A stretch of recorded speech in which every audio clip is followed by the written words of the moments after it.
Staff Sergeant Han Du-won pressed his back against the cold metal wall, his breath steady despite the chaos around him. Red emergency lights flashed through the underground military facility, casting strange shadows in the otherwise dark hallway. The year was 2024, and something had gone terribly wrong. Breach in Sector 7. The facility's eye warning system blared through hidden speakers. All personnel evacuate immediately. Do-won checked his tactical watch, 23:47. Less than 15 minutes had passed since the first explosion rocked the secret base beneath the mountains. His squad had been separated during the initial chaos, and now he moved alone through the twisting corridors, searching for both survivors and answers. The mission was supposed to be simple: protect the scientists while they conducted their experiments. No one had told him what those experiments were, but he'd seen enough strange equipment to know this wasn't an ordinary research facility. The walls were lined with technology he'd never seen before, and some of the rooms contained machines that seemed to bend reality itself. Another explosion shook the facility, closer this time. Dust and small pieces of concrete rained down from the ceiling.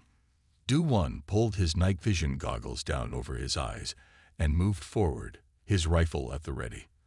The Special Forces training that had kept him alive through countless missions now guided his every step. Do-won followed the sound to a partially collapsed doorway. Through the gap, he could see one of the scientists, Dr. Kang, trapped beneath a fallen support beam. The old man's white lab coat was stained with blood from a cut on his forehead. "Hold on, Doctor. I'll get you out," Do-won said, quickly assessing the situation. He slung his rifle and began clearing debris from around the scientist. "No time," Dr. Kang coughed, grabbing Do-won's arm with surprising strength. "The containment field is failing. The temporal reactor, it's going to overload. Everyone else is dead or gone. You need to get out." The scientist pulled a keycard from his pocket and pressed it into Do-won's hand. "Take this. Get to Chamber 0. It's our only chance to save something from this disaster. The chamber, it might protect you." "Chamber 0. I don't understand," Do-won said, but the doctor's eyes had already closed, his grip loosening. Do-won checked for a pulse and found none. The facility shuddered again, and this time the lights flickered ominously. Whatever was happening was getting worse. Do-won stood, looking at the keycard in his hand. His training told him to get out, to head for the surface. But his instincts, the same ones that had kept him and his men alive in impossible situations, told him to trust the doctor's last words. Do-won consulted the emergency map on the wall. Chamber 0 was deep in the facility's core, past the main research areas. He moved quickly but carefully, using his training to avoid the worst of the destruction. Fallen ceiling panels and sparking electrical cables made the journey treacherous. When he finally reached Chamber 0, he found a sight that made him pause.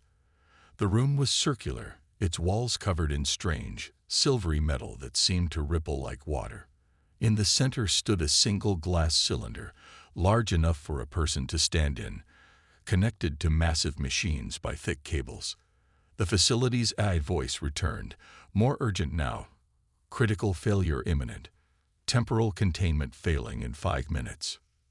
Do-won approached the cylinder, noticing a card reader next to it. Whatever this was, it was what Dr. Kang wanted him to find. The soldier in him said this was crazy, but he learned to trust the instincts that had saved his life so many times before. He swiped the keycard. The cylinder opened with a soft hiss. "Temporal containment failing in 3 minutes." Do-won stepped inside. The glass door closed automatically behind him. Inside, the air felt strange, charged with electricity. A soft blue light began to pulse around him. Temporal containment failing in 1 minute. The pulsing grew stronger. Do-won felt a strange sensation, like his whole body was falling asleep. The world outside the cylinder began to blur. Temporal containment failing in 30 seconds. The last thing Do-won saw before consciousness slipped away was a blinding flash of white light, brighter than anything he'd ever seen. It filled the chamber, consuming everything in its radiance. Then darkness took him, and Staff Sergeant Han Du-won disappeared from the year 2024, leaving behind only questions and mysteries. In the centuries that followed, the facility would be buried under layers of concrete and steel as cities grew and changed. But deep beneath the earth, in a chamber protected by technologies lost to time, a soldier slept, waiting for a future that would need him more than his own time ever did. Dr. Kim Soo-ji wiped sweat from her forehead as she studied the ancient building plans on her holographic display. The year was 2457, and humanity needed a miracle. Above ground, the gleaming towers of New Seoul stretched into the clouds, but Soo-ji's attention was focused on what lay beneath, layers of history buried under centuries of urban development. Any progress? Dr. Lee Jin-ho asked, stepping carefully over broken concrete as he brought her a cup of coffee. Their excavation site was deep underground, lit by floating light spheres that cast a gentle white glow over the ruins they were exploring. These old military bases are like puzzles, Soo-ji said, taking a grateful sip of coffee. Each level was built on top of another. But there's something different about this one. The energy readings are unlike anything I've seen before. A distant boom made them both look up. Even this far underground, they could feel the vibrations of another Nexus attack on the city's shields. The machine civilization had been pushing harder lately, testing humanity's defenses, looking for weaknesses. That's the third attack this week, Jin-ho said quietly. The Defense Council says we can't hold them off much longer. Our weapons are good, but the Nexus adapts too quickly. They learn from every battle. Soo-ji nodded grimly. That was why they were here, digging through humanity's past. Modern weapons weren't enough. They needed something the Nexus couldn't predict, couldn't understand. Her research suggested that this facility might have held experimental military technology from the past, something that might give them an edge. Look at this, Soo-ji said, pointing to her display. There's a chamber deep below us that's still drawing power. After 400 years, it's still active. Jin-ho leaned in closer, his eyes widening. That's impossible. Nothing that old should still be running. Soo-ji was already packing up her equipment. Help me find a way down there. Whatever's using that power might be what we're looking for. They spent hours clearing debris and following old access tunnels. Their scanning equipment showed they were getting closer to the power source, but the path was treacherous. Centuries of earthquakes and construction had twisted the metal corridors like pretzels. Finally, they reached a heavy door marked with faded warning signs. The metal was like nothing Soo-ji had seen before. It hadn't corroded despite its age. Jin-ho's hand scanner hummed as it analyzed the door's composition. This is amazing, he said. The metal is laced with quantum stabilizers.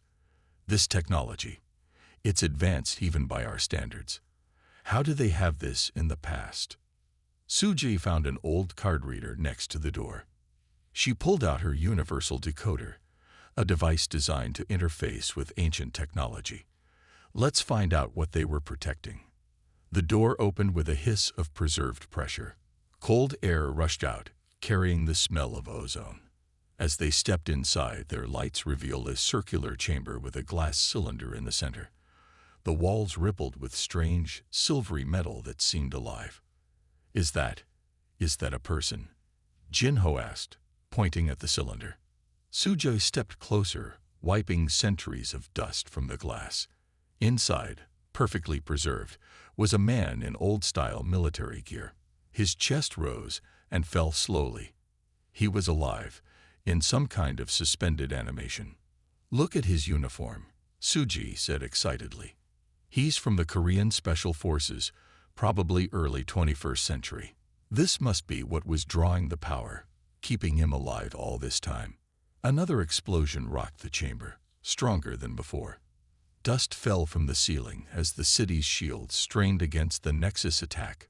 We need to wake him up, Soo-ji decided. Whatever they were trying to preserve him for, I don't think we have the luxury of waiting any longer. Are you sure? Jin-ho asked. We don't know what effect it might have on him. The temporal stasis field readings are off the charts. Suji was already working at the cylinder's control panel. The Nexus is getting stronger every day. They've already taken 3 colony worlds. Earth is next unless we find something they can't predict. She looked up at the sleeping soldier. Maybe that's why he was preserved, not for his time, but for ours. The cylinder hummed to life as she initiated the revival sequence. Lights pulsed along its length, and the strange metal in the walls began to glow brighter. Inside, the soldier's fingers twitched, his first movement in over 4 centuries. "Wake up, soldier," Suji whispered. "We need you." Han Du-won opened his eyes to a world of blinding light and strange sounds. His soldier's instincts kicked in immediately. Assess, adapt, survive. He was lying on some kind of medical bed, surrounded by equipment he didn't recognize. 2 people in white coats stood nearby, speaking Korean, but their accent was odd, slightly different from what he knew. "His vital signs are strong," the woman said, checking a floating screen of light above his bed. "Brain activity is normal. Can you understand me, Surgeon Han?" Do-won tried to sit up, his muscles responding smoothly despite their long sleep. "Yes, I understand. Where am I? What happened to the facility?" "Please, take it slowly," the man said, stepping forward to help him. "I'm Dr. Lee Jin-ho, and this is Dr. Kim Suji. You've been in stasis for a very long time." "How long?" Do-won asked, already noticing details that didn't make sense. The room's walls seemed to shift color slightly, adapting to the light. The doctor's clothes had a strange shimmer to them. Suji took a deep breath. "It's the year 2457.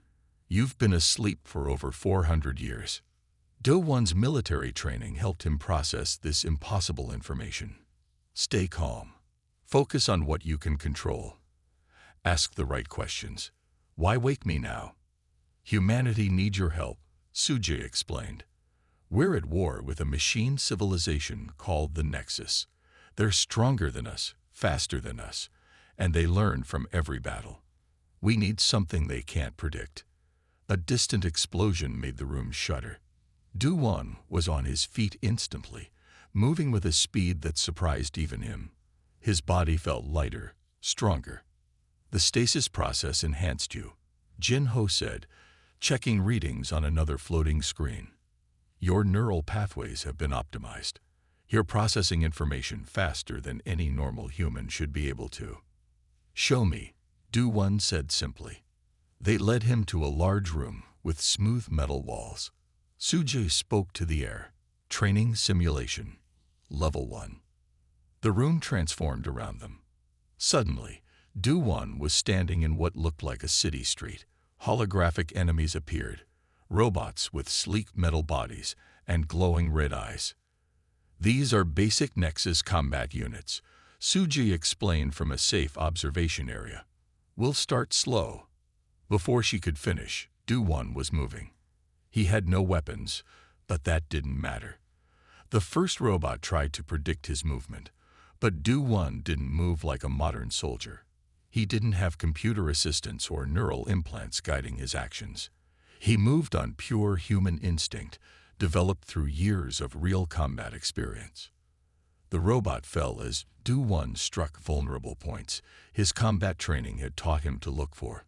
The second robot tried to adapt, but Do-won was already changing his tactics, never repeating the same move twice. Within minutes, all 5 training robots were disabled. "Impossible," Jin-ho whispered, checking his data readings. The simulation was running at full speed, but he moved like it was in slow motion. "His reaction time is off the charts." "Again," Do-won said, not even breathing hard. "Make it harder." Suji increased the difficulty. More robots appeared, faster and smarter than before. Do-won fought them all, using debris from fallen enemies as weapons. His movements were a blur, each action flowing perfectly into the next. The robots couldn't predict him because he didn't fight like a modern soldier. He fought like a human being, creative, adaptable, and completely unpredictable. "That's enough," Suji said after the 3rd round. The simulation faded away, leaving them in the empty room again. "How do you feel?" "Different," Do-One admitted. "Stronger, faster, but something else too." He looked at his hands. "I can see patterns better now. Understand things more quickly. What did that stasis chamber do to me?" "We think it optimized you," Jin-Ho explained. "Not just your body, but your mind too. The technology that preserved you was experimental. It seems to have enhanced your natural abilities while preserving your human intuition and creativity." Another explosion rocked the building, closer this time. Do-One looked up, his enhanced senses already mapping the direction and distance of the blast. "The Nexus?" he asked. Suji nodded. "They're attacking the city's shields again. We don't have much time." "Then let's not waste it," Do-One said. "I need to know everything about this enemy. Their weapons, their tactics, their weaknesses. You preserved me for a reason. It's time I earned my keep." As they left the training room, Suji and Jin-Ho exchanged hopeful looks. They had found more than just a soldier from the past. They had found a weapon that the Nexus would never see coming. A human being who combined ancient combat skills with enhanced abilities, guided by pure human intuition that no machine could predict. Colonel Park Tae-young stood behind thick safety glass, watching the combat demonstration with growing interest. On the training floor below, Han Do-One faced off against the military's most advanced combat robots. Unlike the basic training units, these were controlled by the military's best AI systems and piloted by veteran soldiers through neural links. "This is a waste of time," one of the other officers said. "He's using outdated tactics from centuries ago. Our modern forces err." The officer stopped mid-sentence as Do-One disabled 3 combat robots in less than 10 seconds. He moved like water, flowing between their precise attacks with a grace that seemed impossible. While modern soldiers relied on AI assistants to predict enemy movements, Do-One relied on pure instinct and experience. "How is he doing this?" Tae-young asked Dr. Kim Suji, who stood nearby monitoring Do-One's vital signs. "He thinks differently," Suji explained. "Modern soldiers are trained to work with AI systems. Their movements are precise, calculated, perfect, and completely predictable to the Nexus. But Do-One." She gestured as he rolled under a robot's attack and disabled it with a move none of them had seen before. "He's pure human instinct, enhanced by the stasis chamber, but not controlled by it." The demonstration ended with all 12 combat robots disabled. Do-One stood in the center of the training floor, barely breathing hard. He looked up at the observation window and gave a small bow. "Impressive," Tae-young admitted. "But can he work with modern weapons? Ancient combat skills won't be enough against the Nexus." "Show him," Suji said with a smile. The training room changed. Holographic targets appeared at various distances. A weapon rack rose from the floor, containing the military's latest plasma rifles and energy weapons. Do-One picked up each weapon, studied it for a few moments, then began to fire. His accuracy was perfect, but that wasn't what caught Tae-young's attention. It was the way Do-One moved while shooting, using cover and angles that the modern combat eye hadn't even considered. He's not just hitting targets, Tae-young realized. He's creating new combat techniques on the spot, combining ancient special forces training with our modern weapons. "Exactly," Suji said. "The stasis chamber enhanced his ability to learn and adapt. He's mastered 4 centuries of weapon development in less than a week. But he's using them in ways our computers never considered because he's not bound by AI combat protocols." The demonstration continued as Do-One showed his skill with each weapon. He didn't just use them, he found new ways to use them, discovering strengths and possibilities that even the weapons designers hadn't considered. "Enough," Tae-young called finally. "Sergeant Han, please join us." Do-One entered the observation room a few minutes later, carrying one of the plasma rifles. "Your weapons are impressive, Colonel," he said. "But they rely too much on computer assistance. Your soldiers let the AI think for them. And you think that's a weakness. Another officer asked. Against the Nexus? Yes. Do-1 set the rifle down. These machines predict patterns. Everything your AI does follows a pattern. But humans, he smiled slightly.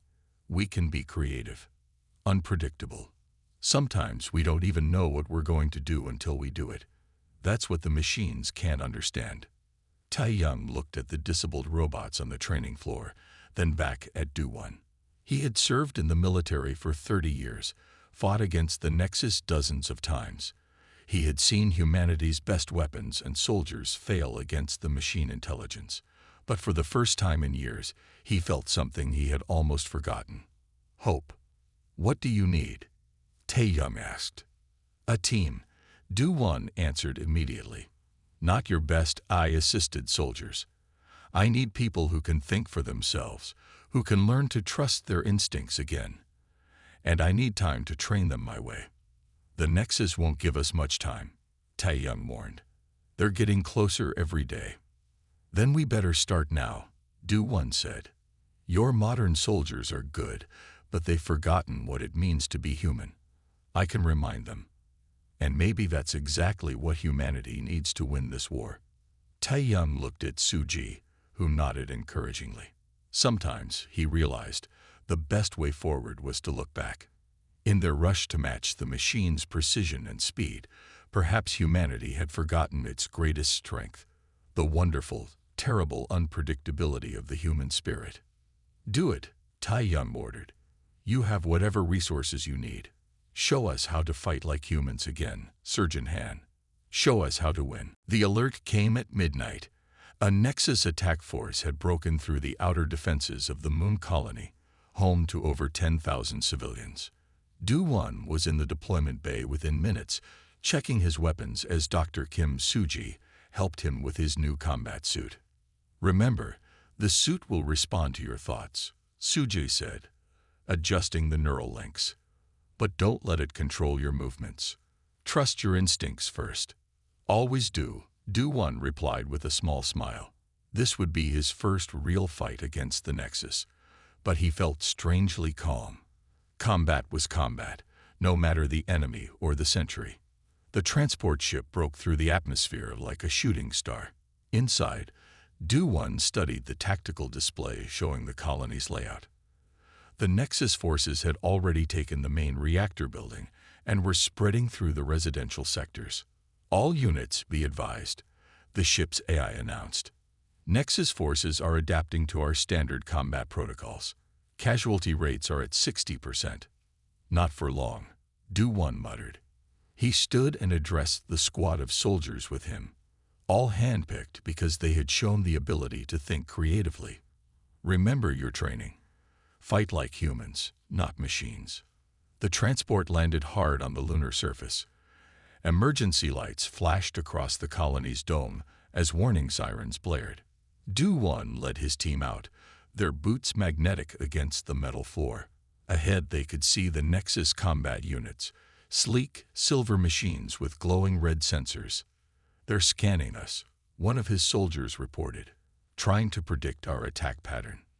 Then let's be unpredictable, Do-1 said. He raised his hand, then dropped it suddenly. Now, his squad split up, but not in any pattern the Nexus could recognize.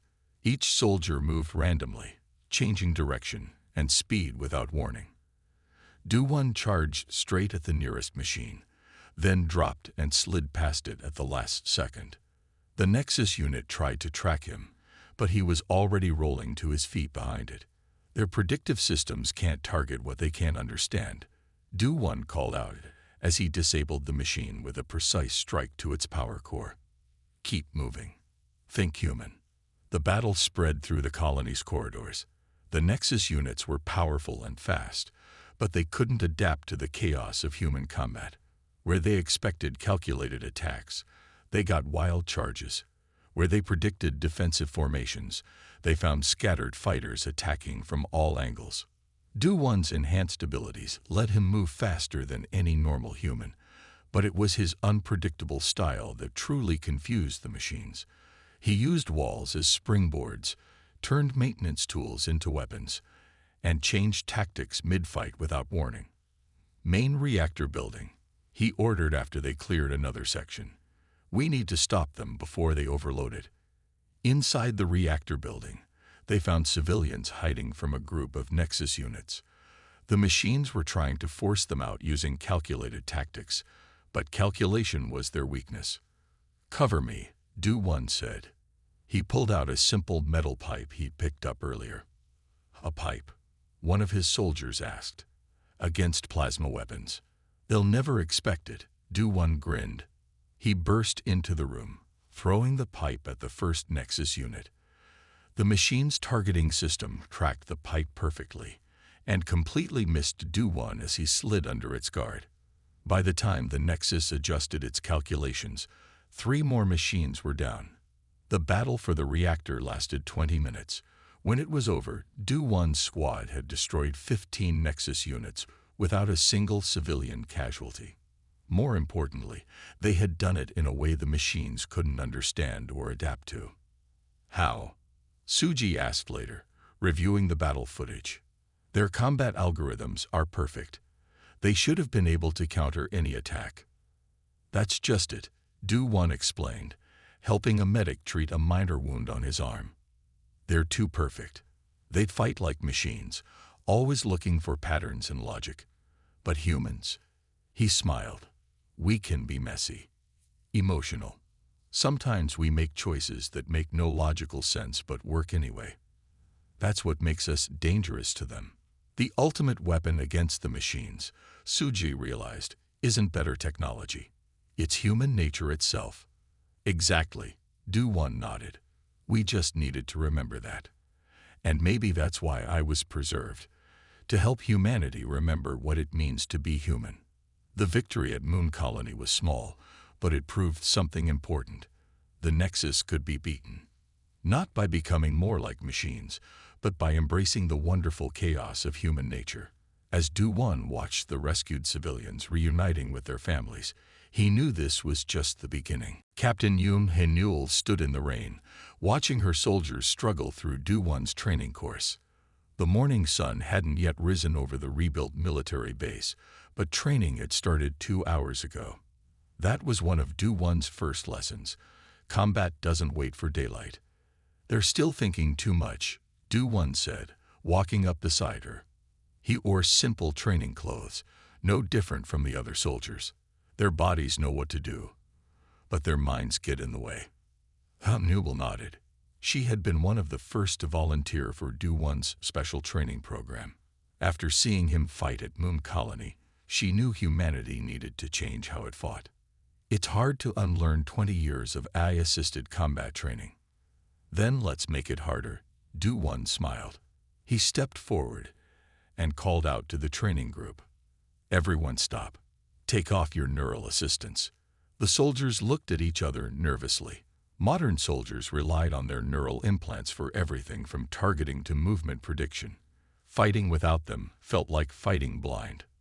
"But sir," one soldier protested, "how will we calculate optimal attack patterns?" "You won't," Do-1 said. "That's the point. From now on, we train without computer assistance. You'll learn to trust your instincts again." He picked up a training staff. "Who wants to try first?" Hae-Newell stepped forward. She had already removed her neural assistant days ago, wanting to fully understand Do-1's teaching methods. "I will." The other soldiers formed a circle around them. Do-1 moved with his usual fluid grace, but Hae-Newell noticed he was holding back, teaching rather than fighting. She struck first, trying to remember his lessons about unpredictability. "Good," Do-1 praised as he blocked her attack. "You didn't telegraph your move. The computers would have predicted 3 possible strikes, but you chose a 4th option." He countered with a swift sweep that she barely dodged. "Now stop thinking about what I might do next. React." The sparring match continued, and Hae-Newell found herself falling into a strange new rhythm. Without her neural assistant suggesting moves and countermoves, she had to rely on her own instincts. It was terrifying and thrilling. "Much better," Do-1 said after she managed to land a hit on his shoulder. You're starting to understand. Over the next few hours, every soldier took turns sparring with 2-1 and each other. Some struggled more than others to let go of their AI assistants, but all of them began to show improvement. They were remembering how to move like humans instead of machines. This is just the beginning, Du-1 told them as the sun finally rose. We're creating something new here, a fighting style that combines the best of old and new. We'll use modern weapons and technology, but we'll fight with human instinct and creativity. Hanul watched as he demonstrated a new technique, combining ancient martial arts with modern combat moves. She had never seen anything like it. Unpredictable yet effective, chaotic yet purposeful. We call it the Ghostwalker program, Du-1 explained. Because to the Nexus, that's what we'll be. Ghosts in their systems, moving in ways their computers can never predict. The training continued day after day. Some soldiers left, unable to adapt to the new style. But those who stayed began to change. They moved differently, fought differently. They learned to use their equipment without letting it use them. Watch this, Hanul said to Du-1 one evening. Weeks later, she demonstrated a new combination she had created, blending his teachings with her own combat experience. The move would have been impossible with AI assistance, but it flowed naturally from pure human instinct. Now you're getting it, Du-1 said proudly. You're not just learning the old ways. You're creating something new, something the Nexus has never seen before. As Hanul looked around at her fellow soldiers, she saw the same understanding in their eyes. They were becoming something unique, warriors who could use the best technology humanity had created while fighting with the unpredictability that made humans special. The Ghostwalkers will be ready soon, she told Du-1. The Nexus won't know what hit them.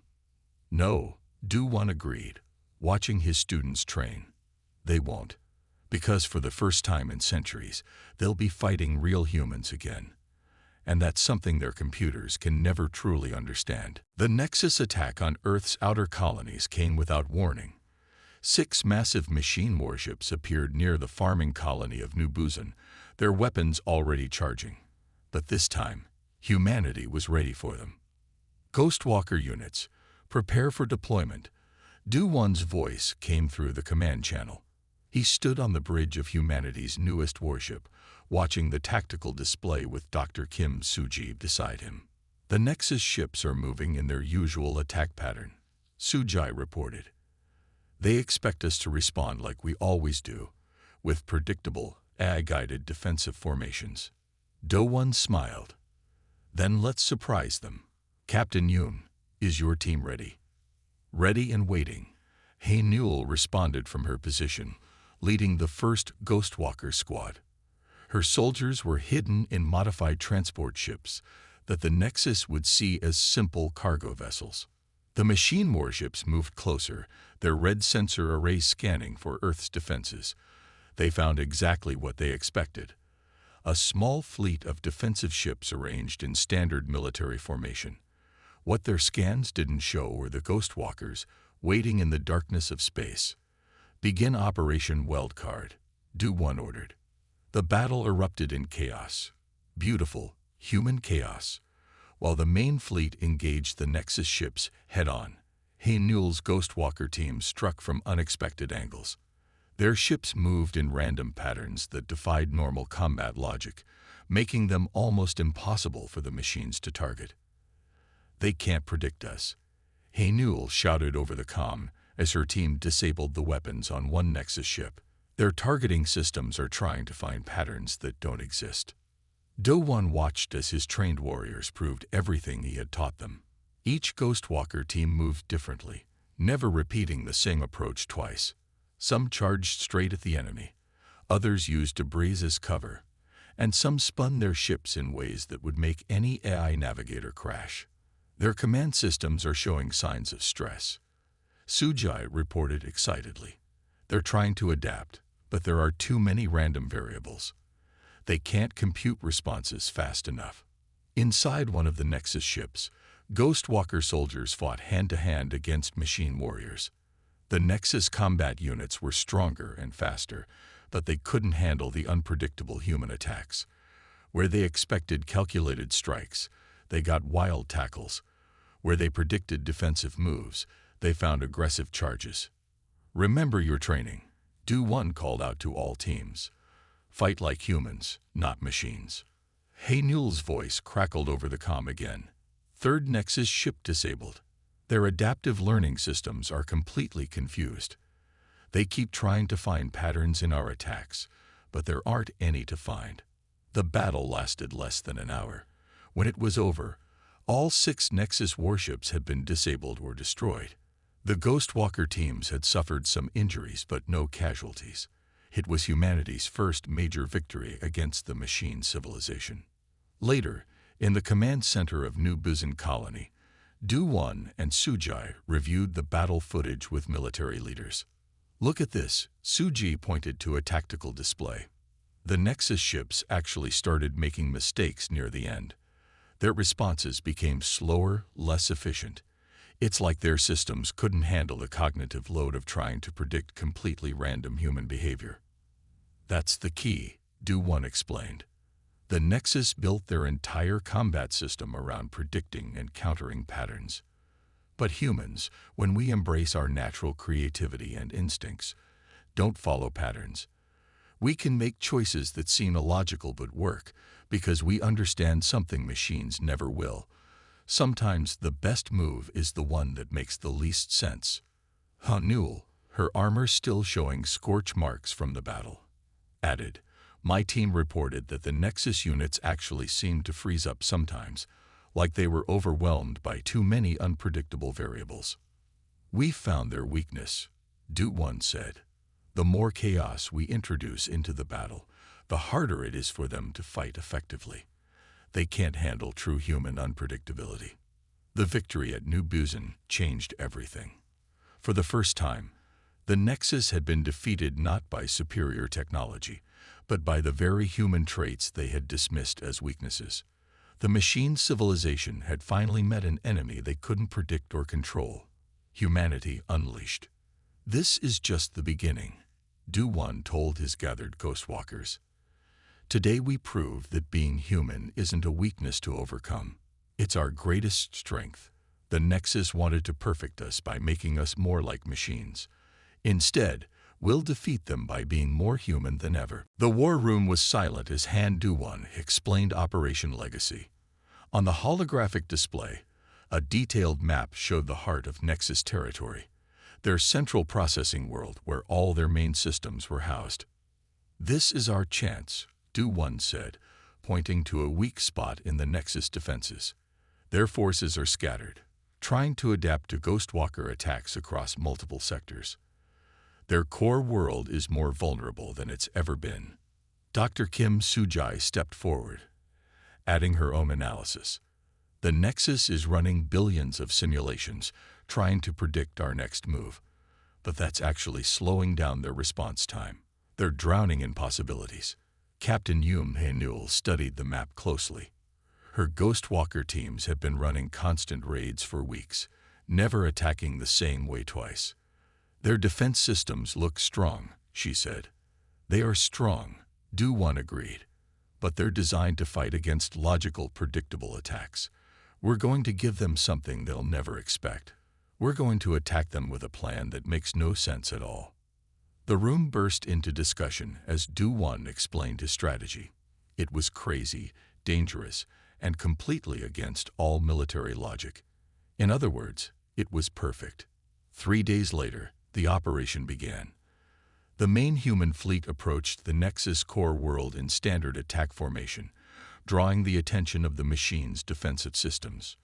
Meanwhile, Do-1 led a small team of Ghostwalkers on what looked like a suicide mission.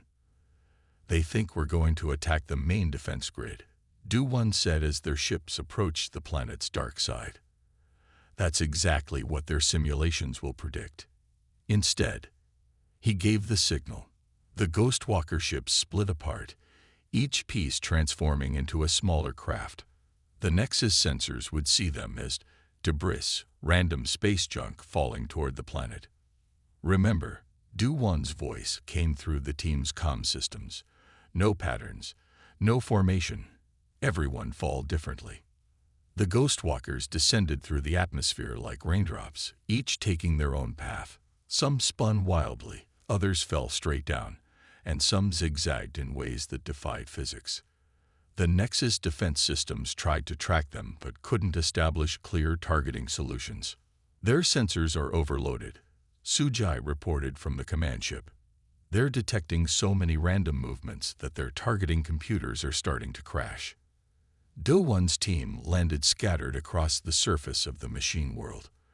The planet was a massive computer, its surface covered in processors and data centers.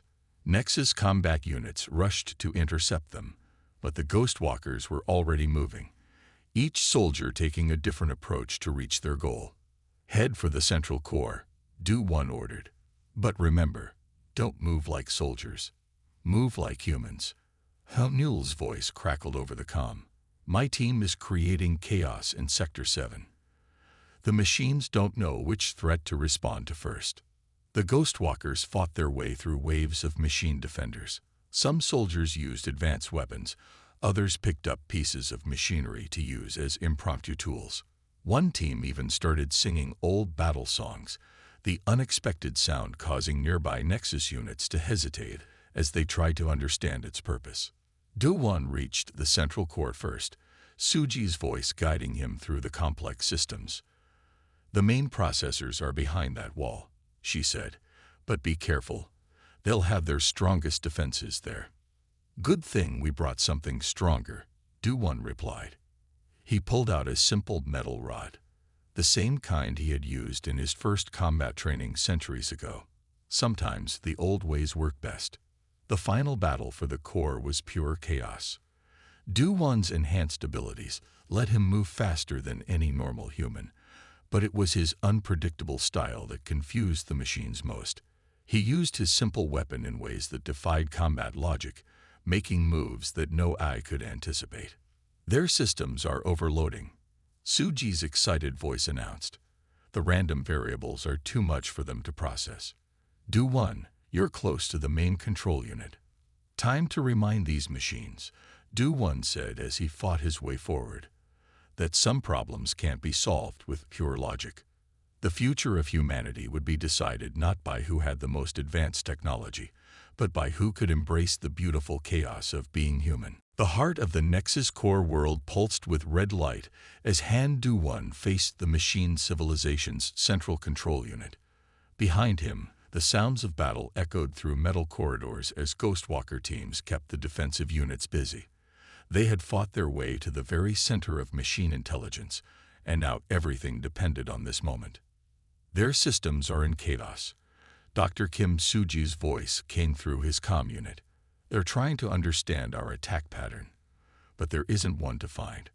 Their processors are overheating from running too many predictions at once. Do-Won stepped forward, facing the massive wall of computers that housed the Nexus's main consciousness. The machines had built everything around perfect logic and predictable patterns.